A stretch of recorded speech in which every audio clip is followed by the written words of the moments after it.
Miigwech. I noticed they have plastic chairs, so we can't break them up and start a fire. Which was my first thought. Wayne Bourgeois Segal Tanse, Makwa Gishgad and Dishnaka, Jikan Dodam, Kyuga and Dunjaba, Kyuga Nishnabe, and Dow, Miwa Gajak and Dishnakas.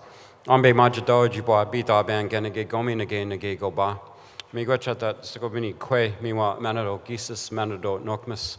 Miwa Gichkumi Madewa Bo, Miwi Shagana Shushi Bungui. So switch to English, because I don't actually speak Ojibwe very well. I introduced myself in my spirit name, which is Makwa Gishgat, which means bear in the sun. It's not working. I am Cayugan through my father's side of the family, but I'm also German English through my mother's side of the family. So I'm not only of multiple DNAs, but I'm to some degree, I joke sometimes and say I'm self-colonizing. So I'm grounded in that way. That I am also of the Turtle Clan. That designates my blood relatives as well as my spiritual relatives. And that this land that we're walking on, I recognize the most recent caregivers as being Mississaugas of the New Credit, but I also recognize all the people that have walked this land for the last 13,000 years since the big ice walls moved back a long, long time ago. The Huron-Wendat, the Haudenosaunee, Anishinaabe, the Mississaugas, and all the other people that are walking this land. Within the words I used, there is a prophecy that says, and again, I don't speak Ojibwe very well, but it says, come on, let's get up. Let's do what we're supposed to be doing. There's a recognition of the sun coming up in the east. It did. I promise you, it really did. It's a bit cloudy, but it's there. But that sun travels from east to west every single day. And it reminds us that we have a purpose in life to be shedding light and bringing warmth and bringing life to everything around us as we go through our life. That travel from east to west, that beginning of life, that end of life, that it is cyclic. It will continue. That we have a mission, we have a job, we have a responsibility each and every day of our lives to shed that light. I recognize the moon for the eternal dance she does with the sun and how she watches over all of us in the evening. And if anybody was out in a non-cloudy space last night, it's a beautiful crescent, very, very beautiful. She'll be full in not too distant future, a few days from now. And I also recognize the water to the south of us, that big water that is essential for life. And don't listen to the weather guy that says it's terrible weather out there, because that water is coming up to touch us. Each and every one of us is mostly water.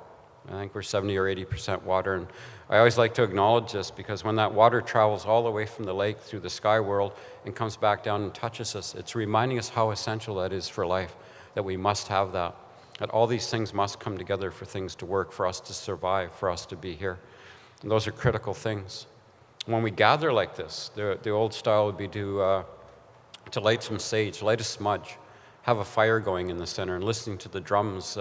I was doing this yesterday. I was talking with Adela, that yesterday we're up actually putting up a teepee, my partner and I. We're up north of Peterborough, Ontario. We actually put up a teepee, and do you know that each pole in the teepee has a teaching? The way it's put together, the tripod that holds it up, the middle tripod, and then there's poles that go all around that, how the skin is put on, why the door faces east, why there's a fire in the center, and why we have those drums, those single drumsticks that we use on the small heartbeat drums that bring us all together. And it reminds us that we all have a heartbeat. Each and every one of us has that. We carry that with us, and that when we come together like this, we would light some sage in a bowl. It's one of our sacred medicines. That would be taken to each and every person. There would be a metaphorical hand washing. There would be smoke taken over the eyes, ears, nose, mouth. You breathe a little bit in. And that is so that we recognize and metaphorically cleanse ourselves, spiritually cleanse ourselves, that we come together of one mind. That is that while we're here, while we're together, while we're sharing wisdom and knowledge, while we're sharing those gifts, that we have that mindset, that we all come together of one mind. All heads, same height, is what my West Coast friend always says. That meant we're all due equal respect, that we all carry something that's very important. And when you carry something that's very important, the only way that it is, in a sense, that is useful is if you share it. So we often share things. We often come together. We vision together.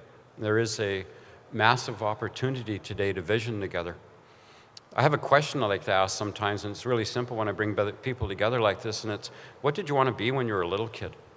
And it talks about visioning your future. What did you want to be when you were a little kid? Got to be honest. Power Ranger? A submariner. Submariner. That's like a superhero, right?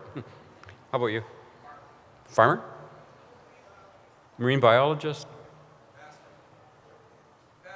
Fast? Okay. You? Ballerina? In the Army? Astronaut. A veterinarian. We called them veterinarians when we were little. So I want you to notice something. You can do this later at your own table. When you ask people what their vision was when they were young, there's several things that disappear. Skin color disappears, belief systems disappear, race disappears, DNA disappears, all kinds of things disappear. And we realize that each and every one of us, no matter where we are from in this world, in this place, we have a vision that we want to follow. We have a path that we want to follow. And it's neat to recognize that each and every one of us has a vision and that we need to come together sometimes to understand how to make that happen. I recognize we're not an astronaut or maybe not a ballerina right now or a marine biologist because we're all in this room. We'd be somewhere different doing something else. And that's important to recognize. So we have a gift that we need to share when we come together. So when we would start our fires, the idea was that it brought people in. When we started that drumming that you hear at ceremonies, if you've ever been to a powwow, that is to bring people together of one mind. That is to the heartbeat, that we all have that heartbeat that beats together. That's why, by the way, our drummers, they never have two sticks, just one. The beat's always the same, we share that. We sit around the big drums and play them. We sing in unison together. So each and every one of us has a song that we sing. Doesn't matter where we are from in the world. At my office at the Mississauga campus, it says Indigenous Center. And I did that for a reason a number of years ago before Indigenous became a popular word. And the reason it says Indigenous is because we're all Indigenous to somewhere. My office became the neutral zone on campus. Anyone from anywhere could walk into my office and we could talk about spirituality, about beliefs, about visioning, about moving forward, about coming together. So it's not I don't believe in multiculture. It's not startling. But you know why? I believe in interculture. Multiculture says little cells here and there. I like the idea of interculture because that says a dialogue between, a speaking between.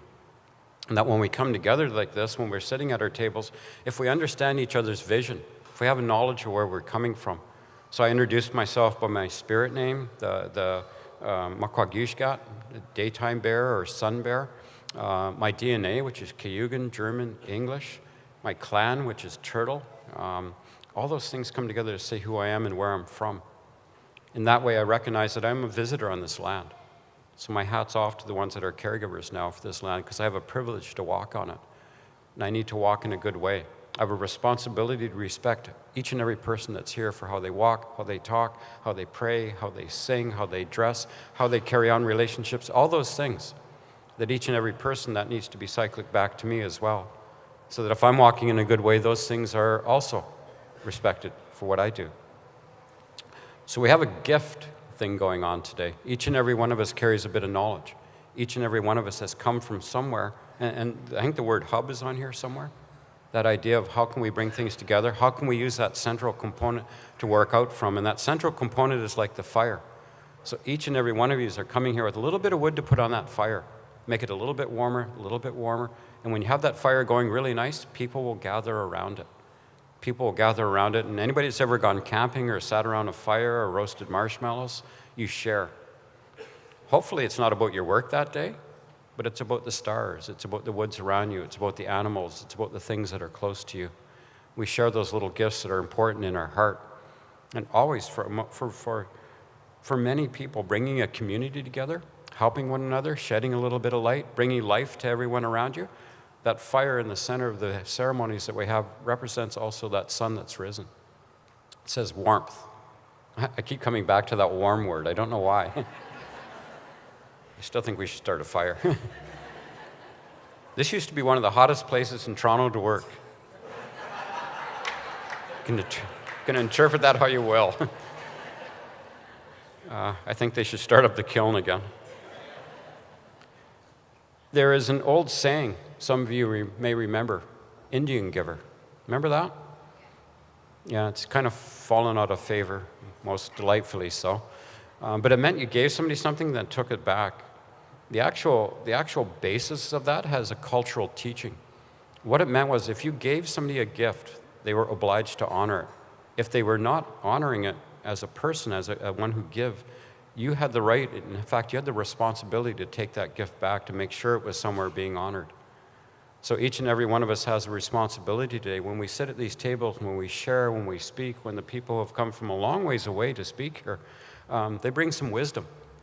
They're offering that up as a gift, not just as a keynote, not just as a speaker, but they're offering you a gift of wisdom and knowledge. And that you have that responsibility to take that, hold that very carefully, and travel with it. By that I mean we used to have elders, we used to have people that would go from tribe to tribe, from village to village. They would sit and talk with the others there. They would share knowledge of healing, wisdom, hunting, traveling, medicines. They would leave that gift with you, and in return, you would tell them other things, and then they would take that and share that. It's like an ongoing thing that enriches everyone around. So you have a responsibility today, while you receive these gifts, that you take them into your heart, you hold them in a good way, take them back to your community, to your place, to your school, to your ministry, to your wherever, and share them with others around you in a good way. So you're being given something precious to hold, something wonderful to hold. I could probably stand here and talk all day, but I think there's a few other people that have words to say. And I'd actually like just to invite everybody, when the speaking's done up here, to take a moment to introduce yourselves in a different way. Tell each other what you wanted to be when you're little. Share those visions of your path in life. Remember who your mentors were. That's the important part of that other little exercise, is who was your mentor? Who made you want to be an astronaut or a veterinarian or a teacher or an educator? That's so critical, because it talks about the ancestral path. And part of the reason I come up and speak, and when I do ceremony before I come here. So before I come here, I do ceremony about what we're doing today. I ask that all of our ancestors join us, all the ones that made the pathway for us to be here, because so many people came together to make a pathway for us to be here and to share, and we can do that today. There's many places in the world we couldn't do this, but here we can do it. Make the best of it. And again, I apologize, there's no wooden chairs. So I'll leave you with those words, I'll leave you with those ideals, and I'll say thank you. Miigwech. Oh.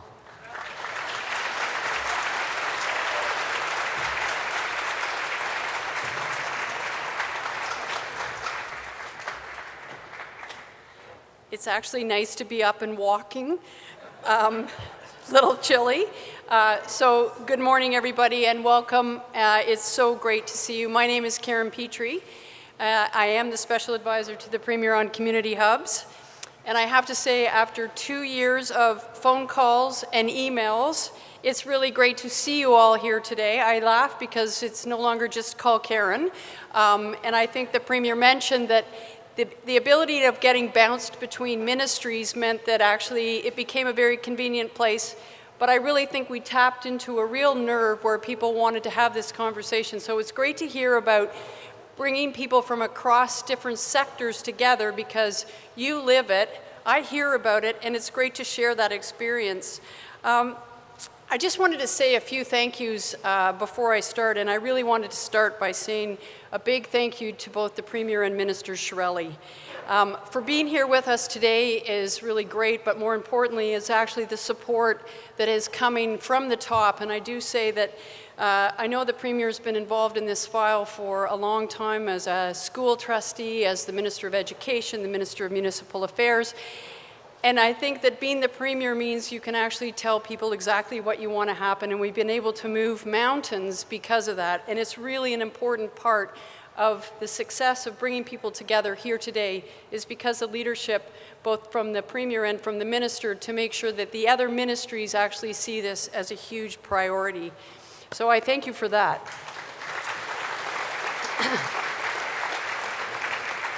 This is, needless to say, like every time, a really busy time for the Premier, and with the budget last week, and they have to run back to the legislature. But I think it's really important that we know that your support means the world to us. And I think what's really been different this time, and I know that all of you have been, many of you have been involved in community hubs for decades, but never before has the province actually stepped up and played a really critical leadership role in this space. And I truly believe that is why we are here today. And it wouldn't have happened if we hadn't had that leadership. So I want to thank you also to Minister Shirelli, because he's been involved throughout your whole career in supporting local champions and leading the projects that strengthen communities like community hubs. And we've had these conversations about, in many ways, that's why people get involved in politics, is because of actually the people on the ground. So your understanding of the importance of the community needs and the support for this initiative is really evident in many of the conversations that we've had, and your help, frankly, in moving the real property challenges that the Premier announced today. So I want to really say that there's been a remarkable amount of work done in the sector, and having this type of provincial support has really been an important piece of this. So I know you have to leave now, but from all of us, thank you for your leadership and your support.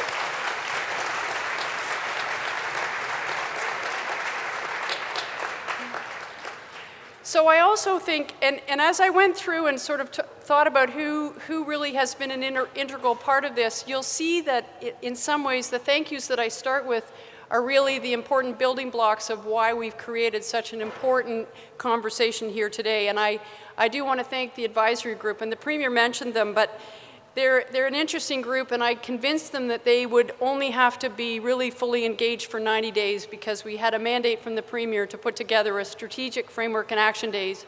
She wanted 30 days, we got her to go to 90 days, and they've hung in for 2 years, so a big thank you for that. And I think one of the most important conversations that we had was there was a big discussion about whether we actually have pilot projects.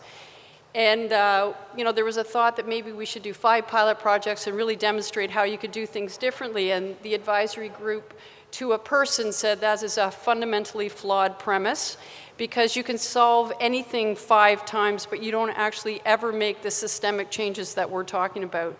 So we sort of chuckle now, and we didn't do pilot projects, but we actually have what we call our issues tracker, and I'm pretty sure everyone in the room has called me at least once to tell me about the challenges that you have, and that's been allow us to actually bring forward many of the changes that we're talking about that actually indicate to the different ministries what the problems are that people are experiencing around the province. So I think it was a very insightful decision not to do the pilot projects. It has meant that instead of having 5 pilot projects, we have about 155. But I think it emphasizes the need to actually come up with these systemic changes. There's another group that's been involved more recently just to help us, which is the Capacity Development Reference Group, which is a mouthful. But it really is, we picked a lot of people that have experience across the sectors, and we know that we are not those experts. So helped us put together all of the sort of thinking that went into the resource network. Because really, while we are sort of starting and seeding this resource network is your tool. So we want to make sure that while this is the first step, it really is built with you and then for you and actually by you. So they've been a great help. They also helped with a lot of the thinking around the summit as we put this together. And many of them are facilitators and contributors to the sessions that we put together. I also want to say thank you to the Mighty Hubs team. In government, as the Premier mentioned, most things are set up in ministries in silos.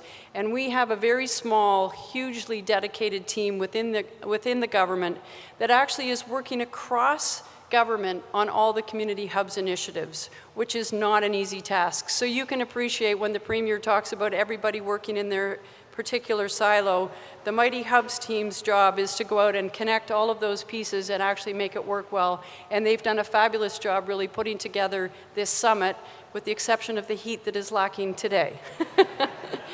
I also want to say, and it's really been an interesting conversation with the Ontario Public Service, and I think the Premier really mentioned it and set it up very well. This is really challenging work in the way that the system works. And you can appreciate that while everyone's busy, everyone intuitively knows that this is a really great idea, but it's actually making it work that becomes a challenge. There has been tremendous dedication within the system to move this forward. Ministers have community hubs in their mandate letters, but we also, and perhaps even more importantly, we have from the Secretary of Cabinet and Deputy Ministers to the working groups and to the many volunteers who are here today, a really dedicated sense to figure out how to do things differently so that the province can actually enable and get out of the way. And it's been a really tremendous push from within that is trying to work this as well. And perhaps more importantly, to all of you who have called, written, complained bitterly, you know who you are, and provided advice, really a big thank you, because really working together, we are breaking down those silos and renewing and strengthening the existing and developing new partnerships. And more importantly, we know we're making a difference to the many Ontarians across the province. I think that completing all the thanks, as I mentioned, made me realize that it's a pretty powerful group of people that are trying to sort out how to work together. And together we're really empowering and we're enabling and we're getting out of the way. And all of those things are really challenging and difficult until you actually get everybody who's aligned and wants to do the same thing. And that's why I really want to say to all of you, this is really important work and we are here to actually help. So just a little bit about, some of you have heard this before, and I really began this journey about 2 years ago when the Premier asked me to take on this role. I don't think either of us realized quite the little interest that we would tap by sparking this conversation. To say that it was overwhelming was a bit of an understatement. Everybody really intuitively understands we want to make livable communities and build local capacity. And we want to look at what's working at the community level and the provincial level. And she said very clearly to me, don't go back and tell me why community hubs are a good idea. We've been there, done that. We all agree it's a great idea. And it's really easy to say that it doesn't work. But it's not easy to know how to fix it. And I think what I want to say is that what's been really amazing in the response that we had, and I do say we engaged, I would say most of you engaged. I think people found me from everywhere. And over the 3 months, which was 90 days, we heard from people all over the province. And the response was completely overwhelming. We heard great ideas, and people took it very seriously when we said, don't just tell us what doesn't work. We pretty well know what's not working, but it's much more difficult to say, how do we fix that? And we took great submissions, and with the advisory group, we took that together and we put a strategic framework and an action plan and put together 27 recommendations. Delivered it to the government, who said we will accept all 27 recommendations. A lot of them are tough, and we are moving on them. Some are easier than others, but with the Premier behind us, we are working together to try and change many of those things that we've identified, and we keep getting more barriers and we keep working away at them. So we continue to sort of unearth the challenges that you face on the ground. One of the major findings, I think, which we heard from a lot of people, is we need to build local capacity. And I think that people really appreciated the fact that we said, we're not actually doing community hubs, you are, but we want to make sure that we actually give you the tools that you need. So as the Minister mentioned earlier, we have launched the Resource Network. We don't think you should have to start everything from scratch every time you try and start something at a local level. So we're trying to build together the tools that you will need, and it's in its early stages. So we need you to help us to add the content that will actually make it easier. If you've done great things in your community, let's share those. The number of people that when people call me, what I do is I actually have them call someone else and just basically make those connections so that we can do it together. So I remind you to check it out in the activation zone where it's warm, where you can go through the website and get signed up as a member. The other thing that I think is a really significant step today is the announcement by the Premier, a new application-based program to help community groups like yours who've identified an opportunity to purchase a surplus public property for community use. And I've heard from a lot of people, we know that it takes more time than we give people, and the current system doesn't allow for it. As a result, we don't get that good decision-making, and we have regrets down the road. So there's still details to be worked out, but we know that planning, community planning done right, it does take time, and this actual program is set up to actually address that. And at Queen's Park, as the Premier mentioned, we're also working across the ministries to do a better job of aligning so that when you have somebody who's from education telling you have to do something quickly, and health who's actually not moving quite as quickly as some of us think they perhaps should, we need to do a better job of making sure they come together at the same time. So just a little bit about the summit today. We continue to hear and engage from communities across the province on a regular basis. And I think that one of the things that resonated very early on is there is no definition of a community hub, and the Premier mentioned that as well. And I have to say that that's really hard for government, and they want to actually define it, have a program, put it in a box, and then it's done. But we know, and perhaps you know better than anyone, that each community is unique and has its own demographics, needs, and desires, which makes it a lot more challenging, but it also makes it a lot more interesting. So I see a diverse set of stakeholders from numerous sectors, health, education, justice, just to name a few, and also municipalities and not-for-profits from all parts of the province and from as far north as Kenora and Fort Frances. So while we have no single definition, there's many shared characteristics which result in the delivery of integrated social services of a community hub that will meet local needs. But to do this, and you've told me, we run into barriers and challenges, and over the next few days, we will really work together to address these, and I call it the Community Hubs 2.0. We've made great progress, but this is really to continue to advance that. So we've designed the program to tackle the issues that you've been raising in our discussions.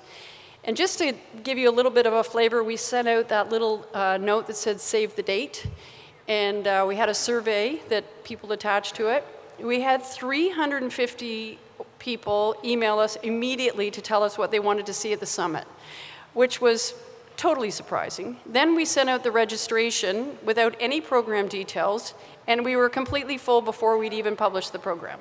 So we clearly know that this is a topic that people are very interested in, and the summit is really just a start at doing that deeper dive and collaboration and knowledge sharing.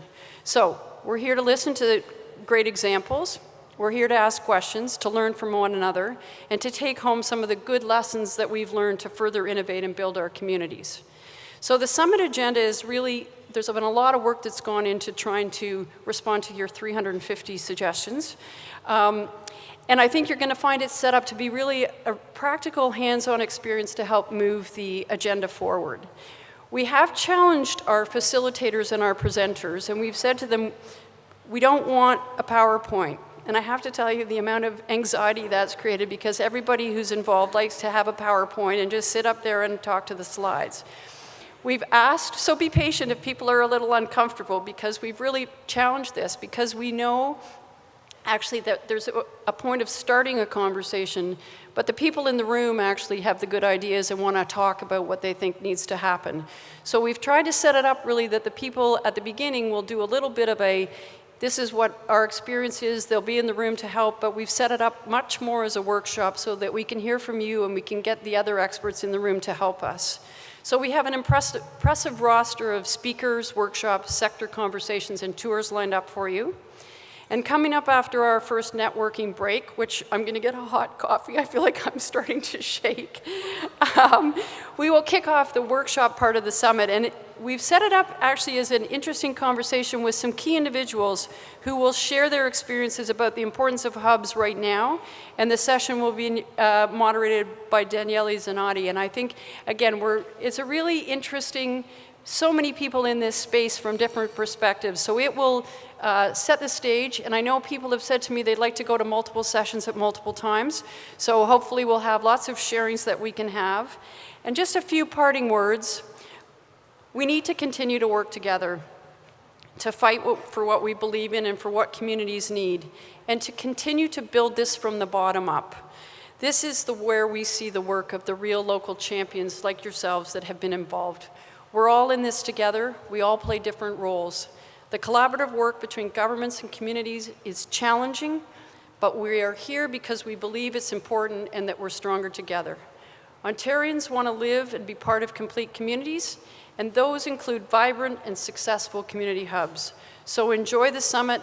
Please feel free to say hello, and we'll be back to you at about 11 o'clock. Thank you very much.